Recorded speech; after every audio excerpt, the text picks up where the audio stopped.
Bismillahirrahmanirrahim. Assalamualaikum warahmatullahi wabarakatuh. Alhamdulillahirabbil alamin wa bihi nasta'inu ala umuri dunya waddin. Wassalatu wassalamu ala asyrofil anbiya'i wal mursalin wa ala alihi wa sahbihi ajmain. Amma ba'du. Hadirin sidang salat Isya dan tarawih yang sama-sama mengharapkan ridha Allah Subhanahu wa taala. Marilah kita panjatkan puji dan syukur kehadirat Allah Subhanahu wa taala yang mana alhamdulillah sampai detik ini Allah Subhanahu wa taala masih memberikan kita semua berbagai kenikmatan, terutama dan yang utama adalah nikmat iman dan nikmat Islam. Karunia yang sangat besar sekali yang kita terima dari Allah Subhanahu wa taala. Tak lupa kita juga harus bersyukur atas nikmat kehidupan yang telah kita dapatkan. Nikmat rezeki, nikmat kesehatan, dan juga nikmat umur. Sehingga pada malam ini, pada saat ini kita masih dapat berkumpul di tempat yang sangat mulia ini untuk melaksanakan sholat Isya berjamaah yang tadi alhamdulillah kita sudah laksanakan, dan untuk melaksanakan sholat tarawih, sunat tarawih yang insya Allah akan kita laksanakan nanti. Sholawat serta salam semoga tetap terlimpah curahkan kepada junjungan kita Nabi besar Muhammad Sallallahu Alaihi Wasallam, kepada para keluarganya, pada sahabatnya, para tabi-tabinya, juga kepada kita selaku umatnya. Mudah-mudahan kita semua termasuk orang-orang yang akan mendapatkan syafaatul uzma di hari kiamat nanti. Amin ya rabbal alamin. Hadirin ma'asyiral muslimin rahimakumullah. Bulan Ramadan selain disebut sebagai syahrul siyam, juga disebut sebagai syahrul Quran, juga disebut sebagai atau nama lain sebagai syahrul jihad.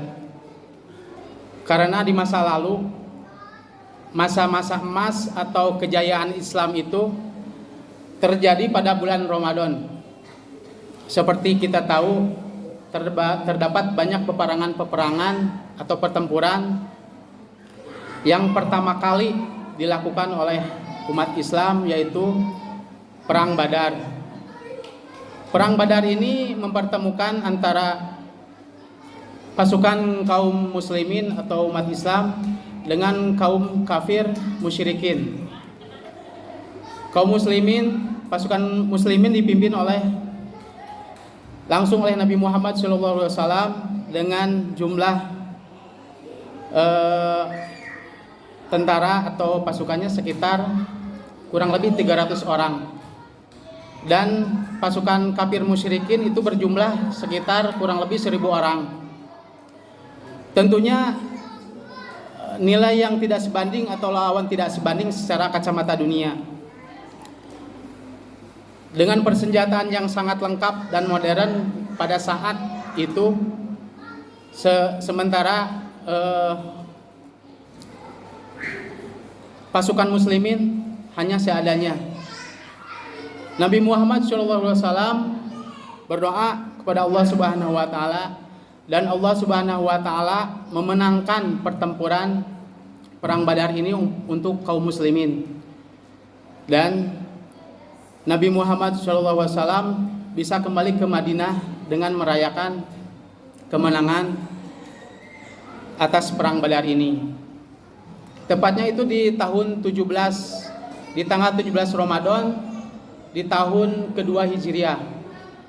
Dan di tahun 8 Hijriah, tepatnya di bulan Ramadan tanggal 20 Ramadan, terjadi pertempuran atau Fatur Mekah atau pembebasan penaklukan kota Mekah dari yang saat itu diduduki oleh kaum kafir Quraisy.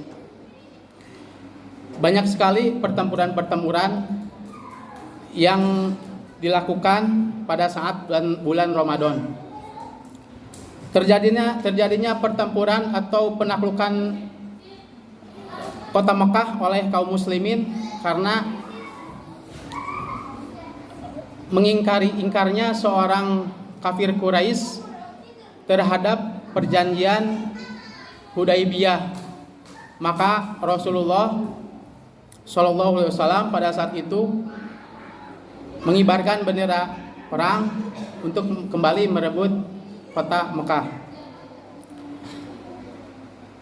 Sejarah tersebut menunjukkan bahwa bulan Ramadan bukanlah bulan untuk bermalas-malasan, akan tetapi saatnya kita semua menjadikan bulan Ramadan ini sebagai bulan untuk berjuang atau berjihad. Pada masa sekarang bekerja dan berkarya sesuai dengan profesi dan kemampuan termasuk jihad.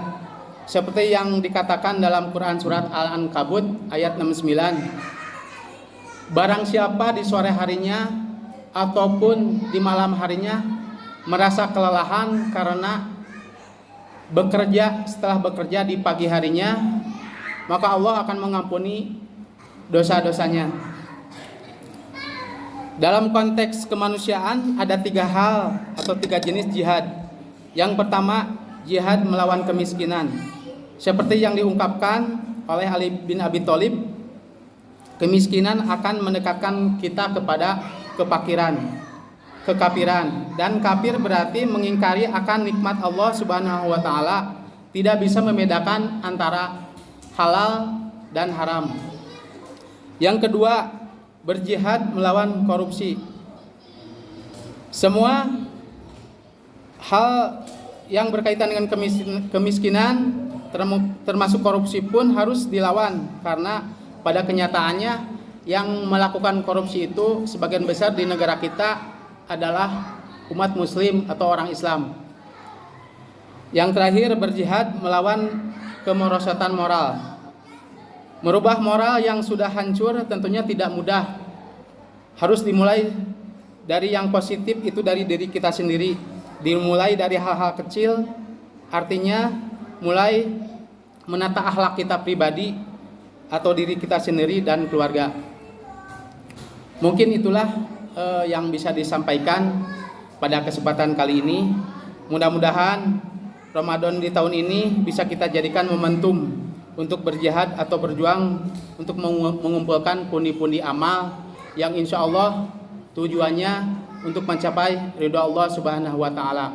Sekian, billahi taufiq wal hidayah. Wassalamualaikum warahmatullahi wabarakatuh.